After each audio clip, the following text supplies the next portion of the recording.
কলি যখন বাধা ছিল বলি মহারাজের হাতে, তখন এই জগতে সবকিছুই শুধু সত্য ভালো ছিল। এক ভালো নিয়ে তো বাবা জগৎ চলে না। তাই ভগবান একদিন দেখলে সেটা চতুরের শিরোমণি। তাই একদিন যুধিষ্ঠির মহারাজকে বলল, যুধিষ্ঠির, আমার একজন প্রাণবন্ত ভক্ত আমাকে নিমন্ত্রিত করেছে, তুমি কি যাবে সেখানে? যুধিষ্ঠির বলছে, কৃষ্ণ, তোমার সঙ্গ তো অনেক মহাপ্রসাদ, প্রসাদের থেকে মহাপ্রসাদ। তোমার মতো ভগবান তোমার সঙ্গে যদি তোমার আর ভক্তের বাড়ি যায়, তাহলে তো আমার জন্মে আর মানে পুণ্যের অভাব থাকবে না। এই জীবনে তোমার মতো সঙ্গ পেয়েছি, ভক্ত পেয়েছি, সখা পেয়েছি, তারপরে তোমার পরম ভক্তর বাড়ি যদি আমার নিমন্ত্রিত থাকে, তবে ঠিক আছে, চলো যাক।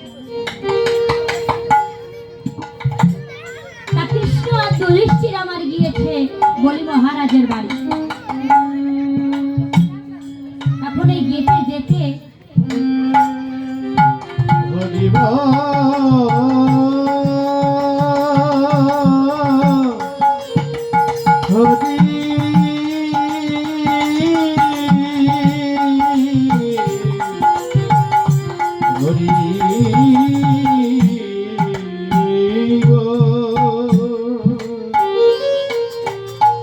বলি মহারাজের প্রাসাদে ঢুকতেই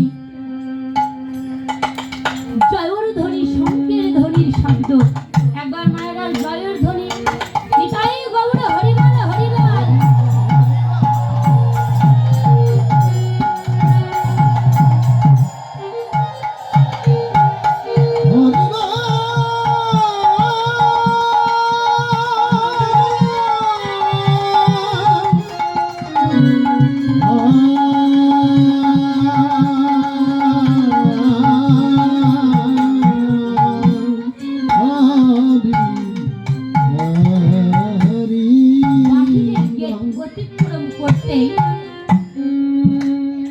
দেখে এক পাশে একজন ভদ্রলোককে শিকল দিয়ে বেশ আষ্টা পিষ্টে করে বেঁধে রেখেছে।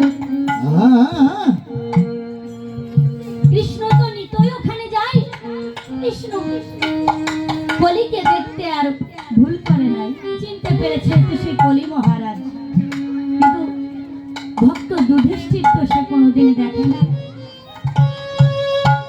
বেশ বলি মহারাজ আমার করজোড়ে মিনতি করে ভগবান শ্রীকৃষ্ণ আর যুধিষ্ঠিরকে চরণ ধরতে করে বলছে,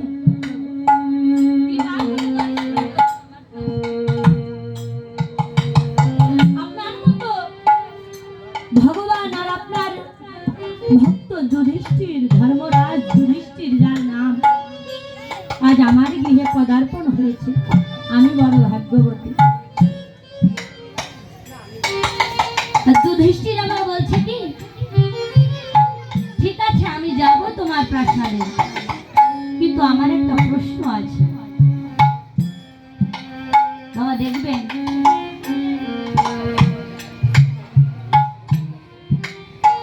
মায়েদের মাঝ থেকে পুরুষদের মাঝে, সকলের মাঝে চতুর আছে, আর গোপী যে ভজনা করে সে আরো চতুর।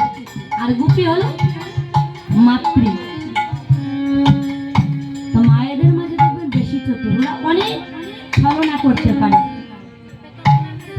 যেমন দেখবেন যদি কিছু পাওয়ার আশায় থাকে, আকাঙ্ক্ষা থাকে, তখন ওই বাবাদের কাছে বলবে, বাবারা যখন গৃহে ফিরবে তখন মায়েরা বলবে, ওগো শুনছো, তুমি কি সেবা পাবে? এসো এসো, একবার দ্রুত চরণ ধৌত করে এসো, তোমাকে আমি সেবার ব্যবস্থা করছি। দেখবেন খেতে দিয়ে পাখা দিয়ে বাতাস করে। আরে বাবা তখন বলে যে কি ব্যাপার, কি হয়েছে, আজ এত আদর যত্ন?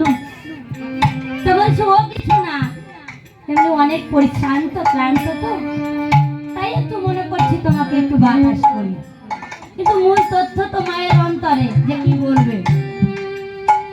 তাই শিবার যখন শেষ প্রান্তে, তখন বলছে ওগো শুনছো?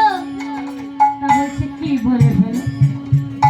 তা বলছে সাকরার দোকানে গিয়েছিলাম, দেখলাম যে সুন্দর একটা 22 ক্যারেটের একটা গহনা তৈরি করেছে। তোমাকে কিনতে বলছি না, শুধু একটু দেখে আসলেই হবে। তা বলছে ও, তাহলে হাত পাখা দিয়ে বাতাস বুঝি এই কারণে, তাই না?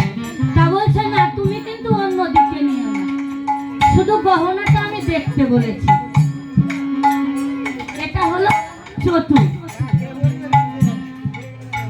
তেমনি আজ বলি মহারাজ আমার কি করেছেন,